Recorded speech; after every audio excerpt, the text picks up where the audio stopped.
আসসালামু আলাইকুম সুপ্রিয় শিক্ষার্থীবৃন্দ। আসসালামু আলাইকুম। আশা করি তোমরা যে যেখানে আছো ভালো আছো, নিরাপদে আছো। বিশ্বব্যাপী কোভিড-19 এর কারণে তার স্বাভাবিক গতিশীলতা হারিয়েছে এবং তারই পরিক্রমায় আজকে আমরা অনলাইন ক্লাসের শরণাপন্ন হয়েছি। আজকের পাঠ উপস্থাপনায় আমি ফারজানা স্বপ্ন, অ্যাসিস্ট্যান্ট প্রফেসর, প্রাণীবিজ্ঞান, মিরুন্নেসা সরকারি মহিলা কলেজ। এবং আজকের যে কোর্স, সেই কোর্সের জেনেটিক ইঞ্জিনিয়ারিং এবং বায়োটেকনোলজি কোর্সের নিউক্লিক অ্যাসিড টাইটেলের আমি একটি ক্লাস আজকে তোমাদের নিব। তো আজকের কোর্স কোড হচ্ছে 243103। আসো আমরা ক্লাসে ঢুকে যাই। আজকে আমি নিউক্লিক অ্যাসিড নিয়ে পড়াবো এবং নিউক্লিক অ্যাসিড কে আবিষ্কার করেছেন আমরা জানি বিজ্ঞানী নিশার। 1869 সালে সর্বপ্রথম নিউক্লিক অ্যাসিড আবিষ্কার করেন এবং তিনি তার নামকরণ করেন নিউক্লিক। পরবর্তীতে তারও 20 বছর পরে বিজ্ঞানী অল্টম্যান এর নামকরণ করেন নিউক্লিক অ্যাসিড। তো নিউক্লিক অ্যাসিড আসলে কি কি উপাদান দিয়ে তৈরি?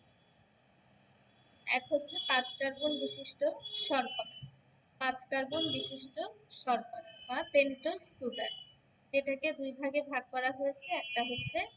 একটা হচ্ছে রাইবোজ আর একটা হচ্ছে ডিঅক্সিরাইবোজ। এবং নাইট্রোজেন ঘটিত ক্ষারক। নাইট্রোজেন ঘটিত ক্ষারকগুলি কোনগুলি? একটা হচ্ছে অ্যাডেনিন, গুয়ানিন, সাইটোসিন এবং থায়ামিন। এই 5 কার্বন বিশিষ্ট শর্করা এবং নাইট্রোজেন ঘটিত ক্ষারককে একত্রে বলা হচ্ছে নিউক্লিওটাইড। 5 কার্বন বিশিষ্ট শর্করা এবং নাইট্রোজেন ঘটিত ক্ষারক আমরা দেখতে পাচ্ছি এখানে, এটাকে বলা হচ্ছে নিউক্লিওসাইড। এবং এর সাথে যখন ফসফরিক অ্যাসিড যুক্ত হচ্ছে তখন তাকে বলা হচ্ছে নিউক্লিওটাইড। অর্থাৎ এই যে একটা চেইন, এই যে একটা গঠন আমরা এখানে দেখতে পাচ্ছি, এই গঠনকে বলা হচ্ছে নিউক্লিওটাইড। এরপরে নিউক্লিক অ্যাসিড, অর্থাৎ এখানে আমরা দেখতে পাচ্ছি নিউক্লিওটাইড, একটা দুইটা নিউক্লিওটাইড একত্রে মিলে হলো ডাই নিউক্লিওটাইড।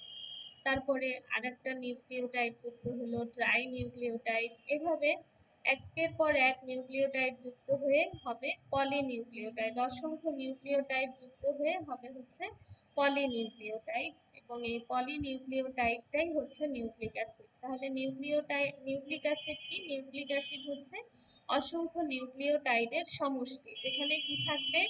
যেখানে থাকবে পেন্টোজ সুগার, যেখানে থাকবে হচ্ছে ফসফরিক অ্যাসিড, যেখানে থাকবে হচ্ছে নাইট্রোজেন বেসড ক্ষারক। এখন নিউক্লিক অ্যাসিড যে 5 কার্বন বিশিষ্ট যে সুগার, সেটা আমরা জানি যে দুই ধরনের। আমি প্রথমেই সেটা বলেছি, একটা হচ্ছে ডিঅক্সিরাইবোজ আর একটা হচ্ছে ribose.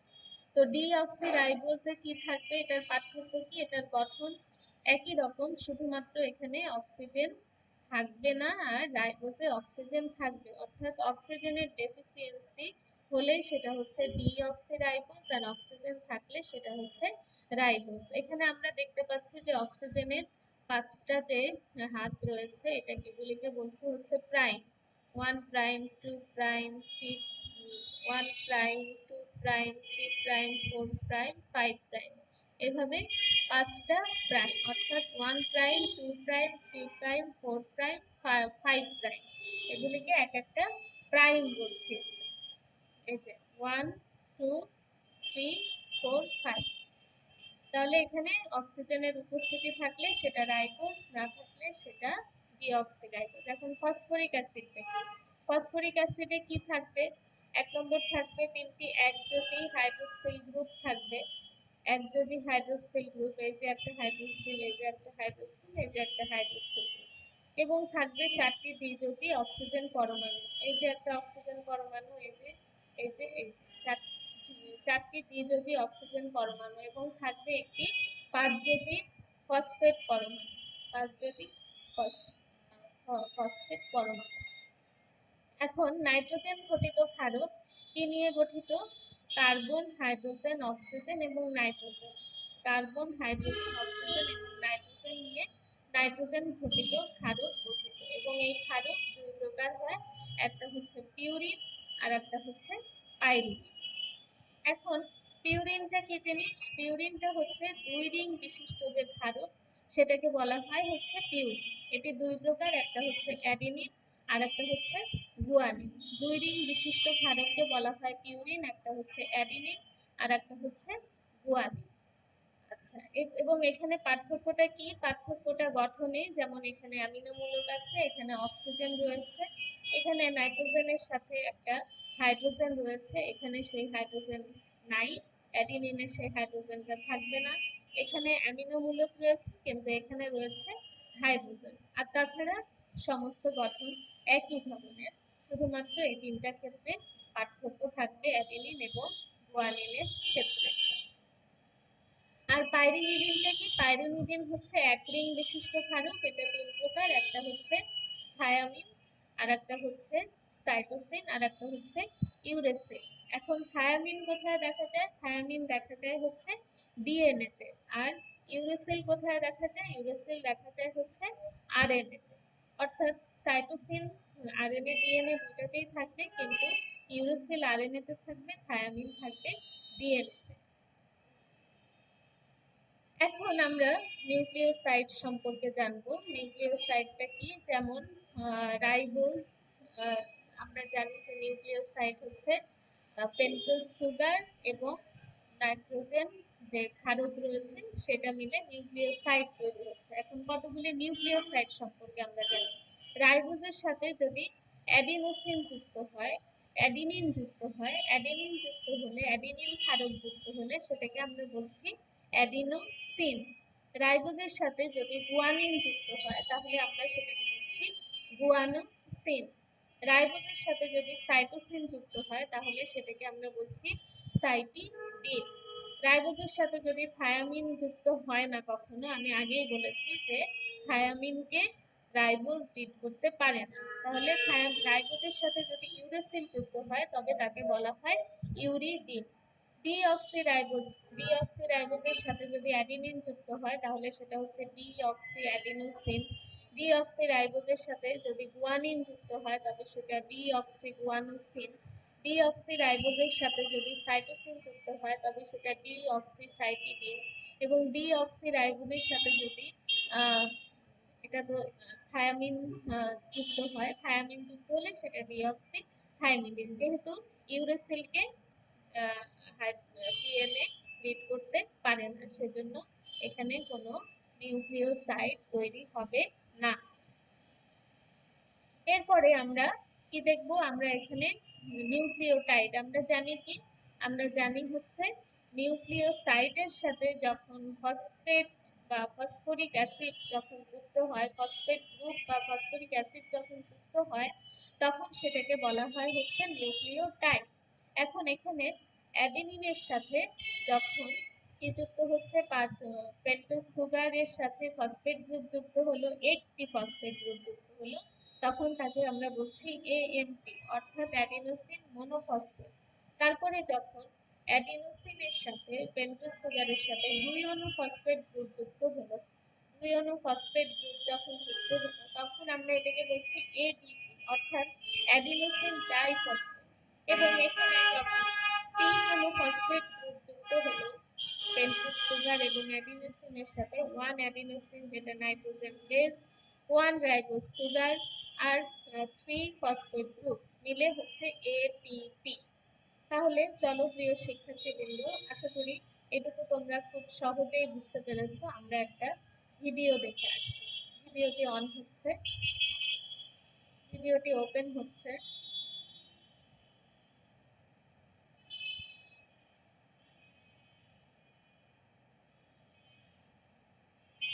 The structure of nucleic acids, DNA and RNA.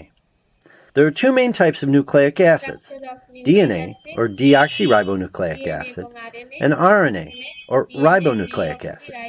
Nucleic acids are large molecules made up of smaller molecules called nucleotides. The nucleotides in these molecules are linked together through covalent bonds, or bonds where electrons are shared between atoms. Let's start by looking at DNA. The nucleotides that make up DNA have three parts: a phosphate group, a nitrogenous base, and a deoxyribose sugar, or 5-carbon sugar. The phosphate group consists of a phosphate bonded to 4 oxygen atoms, with one of the oxygens bonded to the number 5 carbon of the deoxyribose sugar. An important note here: the number 2 carbon of the deoxyribose sugar is bonded to a hydrogen atom. Carbon atom number 1 of the deoxyribose sugar is bonded to the nitrogenous base. There are 4 types of nitrogenous bases that can be found in DNA. Adenine, shown here, guanine, shown here, cytosine, shown here, and thymine, shown here. As you can see, adenine and guanine have double ring structures, and cytosine and thymine have single ring structures. Adenine and guanine are called purine bases, and cytosine and thymine are called pyrimidine bases. DNA is a double-stranded nucleic acid, and its molecules take on a helical formation. Each helical chain has its phosphate sugar group toward the outside, and the nitrogenous bases facing inwards towards the nitrogenous bases of the other chain. Each of the bases on one chain is joined to the base of the other chain through either 2 or 3 hydrogen bonds. Thymine and adenine are joined by 2 hydrogen bonds, and cytosine and guanine are joined by 3 hydrogen bonds. Thymine and adenine are always a base pair, and cytosine and guanine are always a base pair. It's estimated that DNA molecules contain more than 100 million of these base pairings, and in one individual's body, the sequence of the base pairings is the same in every DNA molecule. So this sequence of base pairing is unique to that individual. DNA is often called the information molecule because it contains the master code needed to make various RNA molecules and protein molecules in the body. Now for RNA. The nucleotides that make up RNA are very similar to those that make up DNA. RNA nucleotides have a phosphate group with the same structure as in DNA. They have a 5-carbon sugar, but the number 2 carbon is bonded to a hydroxyl OH group instead of a lone hydrogen atom, and this sugar is called ribose. It also consists of the 3 same nitrogenous bases as DNA: cytosine, adenine, and guanine. But it does not contain thymine. Instead, it contains uracil, which is a single ring structure like thymine, making it a pyrimidine base. Most RNA molecules are single-stranded nucleic acids, and many times they form a folded, compacted structure with some hydrogen bonding taking place within the base pairs of the molecule. These pairings are the same as in DNA. Cytosine and guanine are a base pair, and uracil takes the place of thymine and pairs with adenine. RNA is extremely important in the process of forming different proteins in the body, of which we will cover in depth in a later video. And that be the basics on the structure of DNA and RNA. তো ভিডিওটি আমরা দেখলাম, এটা তথ্যবহুল video ছিল। এরপরে আমরা পরের স্লাইডে চলে যাব। নিউক্লিক অ্যাসিড 2 রকম, এটা আমরা জানলাম, ডিঅক্সিরাইবোনিউক্লিক অ্যাসিড, রাইবোনিউক্লিক অ্যাসিড। এখন ডিএনএ সম্পর্কে আমরা জানবো। ডিএনএ হচ্ছে কি? ডিএনএ হচ্ছে একটি জৈবিক অ্যাসিড এবং জীবনের আণবিক ভিত্তি। তাহলে ডিএনএ সম্পর্কে আমরা একটা ভিডিও দেখব। ভিডিওটি ওপেন হচ্ছে। Do you recognize this molecule? This is DNA, or deoxyribonucleic acid. By the end of this video, you will be able to identify the key structural features of DNA, as well as describe the importance of those features for function. During this video, we will look at different representations of the DNA molecule to better view certain details, but all views represent this same structure. Inside the cell, you will most commonly find double-stranded DNA, in which 2 strands intertwine to form a double helix. The most common form of the DNA double helix, which is what we will discuss here, is also called B-form DNA. Now, let's move to a more simplified representation of DNA to discuss the details. We can unwind the double helix like this, so that we can see the chemical structure inside. Each strand is a polynucleotide, meaning the strand is made up of many individual units called nucleotides. A nucleotide has 3 components: the 5-carbon sugar, a phosphate group, and one of 4 possible nitrogenous bases: adenine, guanine, thymine, and cytosine. The nitrogenous base is always attached at the 1' carbon of the sugar. If we count from there, we can see that there is a phosphate between the 5' carbon of one sugar and the 3' carbon of the neighboring sugar. 5', 3'. The sugar is called deoxyribose because it is missing a hydroxyl group at the 2' carbon, which is present in ribose. Hydroxyl. Because of this, nucleotides in DNA, deoxyribonucleic acid, are called deoxynucleotides. Nucleotides attach to each other in the DNA strand by phosphodiester bonds. The phosphate group of one nucleotide binds to the 3' oxygen of the neighboring nucleotide. Thus, we can see that the sugars and phosphate groups make up the DNA backbone.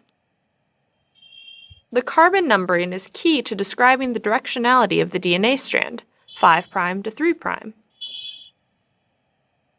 Looking within the sugars, there is an intrinsic orientation difference between the 2 strands.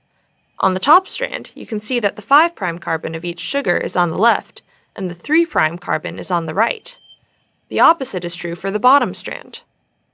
Reading left to right, that makes the top strand orientation 5' to 3', and the bottom strand orientation 3' to 5'. These strands are also sometimes called Watson and Crick. Keep in mind that this double-stranded DNA আমরা ভিডিওটি দেখলাম। এখান থেকে আমরা DNA এর একটা structure সম্পর্কে, ভৌত এবং রাসায়নিক গঠন সম্পর্কে আমরা অবগত হলাম। আমরা এর পরের স্লাইডে যাচ্ছি। বংশগতির বৈশিষ্ট্যের ধারক ও বাহক হওয়ায় একে বংশগতির আণবিক ভিত্তি বলে, অর্থাৎ ডিএনএ এর যে বৈশিষ্ট্য আছে সেই বৈশিষ্ট্যগুলি সম্পর্কে এখানে আলোচনা করা হচ্ছে। জীবকোষের সকল রাসায়নিক বিক্রিয়া ডিএনএ কর্তৃক নিয়ন্ত্রিত হয়, তাই একে মাস্টার মলিকিউল বলা হয়ে থাকে। এটি ক্রোমোজোমের গাঠনিক উপাদান। ক্রোমোজোম অসংখ্য ডিএনএ দ্বারা গঠিত। তাহলে আমরা এখানে কি জানলাম? আমরা ডিএনএ এর বৈশিষ্ট্য সম্পর্কে অবগত হচ্ছি। ডিএনএ কে বংশগতির ধারক ও বাহক বলা হয়। কারণ কি? এই যে তার কারণ হচ্ছে তার কোষ বিভাজনের সময় নির্ভুল প্রতিলিপি তৈরি করে থাকে। কোষ বিভাজনের সময় সে যে প্রতিলিপিটা তৈরি করে, অর্থাৎ ডিএনএ যে রেপ্লিকেশন ক্ষমতা, সেই রেপ্লিকেশন ক্ষমতাটা কখনোই চেঞ্জ হয় না। যদিও চেঞ্জ হয় তাহলে সেটা মিউটেশন হয়ে যায়, এবং সেই মিউটেশনের কারণে যে পরিবর্তন হয় সেই পরিবর্তনটা আবার বংশ পরিক্রমায় স্থায়ী হয়। কোষের জন্য নির্দিষ্ট প্রোটিন সংশ্লেষ করে, এটা অত্যন্ত গুরুত্বপূর্ণ উপাদান, অর্থাৎ প্রয়োজনীয় প্রোটিন তৈরি করার জন্য ডিএনএ প্রয়োজন। বংশগতির সকল জৈবিক সংকেত বহন করে, বংশগতির সকল জৈবিক সংকেত বহন করে, অর্থাৎ যে জেনেটিক কোড রয়েছে, অর্থাৎ একটা অ্যাডেনিন, অ্যাডেনিনের পরে থায়ামিন, থায়ামিন, গুয়ানিন, সাইটোসিন, এইভাবে যে একটার পর একটা মিলিত হয়ে 3টা যে নাইট্রোজেনাস বেস নিয়ে যে কোড তৈরি করা হয়, সেই কোডগুলি ডিএনএ কর্তৃক তৈরি করা হয়। এজন্য একে বংশগতির ধারক বাহক বলা হয়।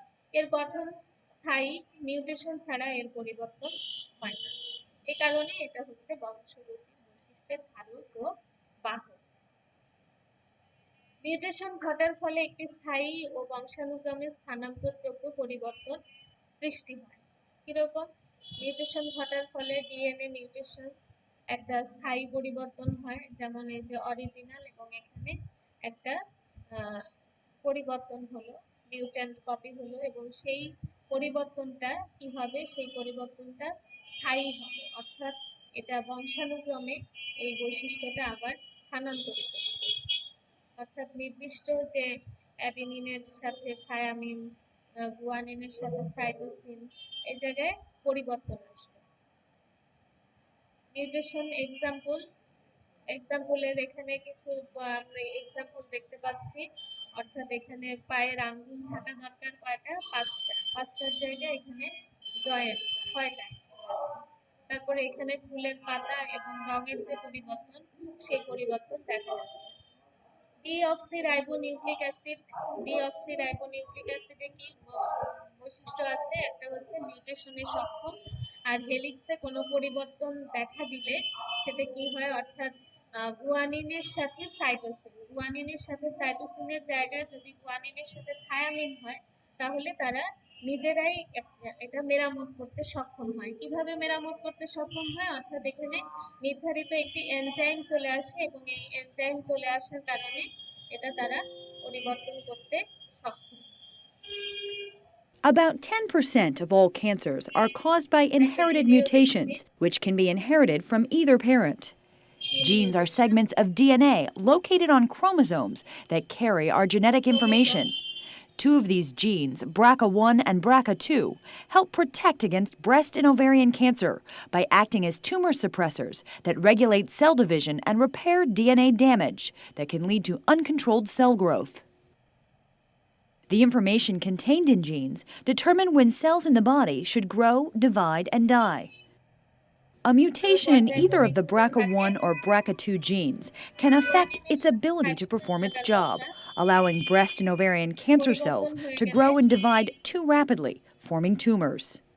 Women who inherit a BRCA1 or BRCA2 mutation have up to an 87% chance of developing breast cancer and up to a 44% chance of developing ovarian cancer, whereas women without the mutation have only an 8% chance of developing breast cancer and less than a 2% chance of developing ovarian cancer.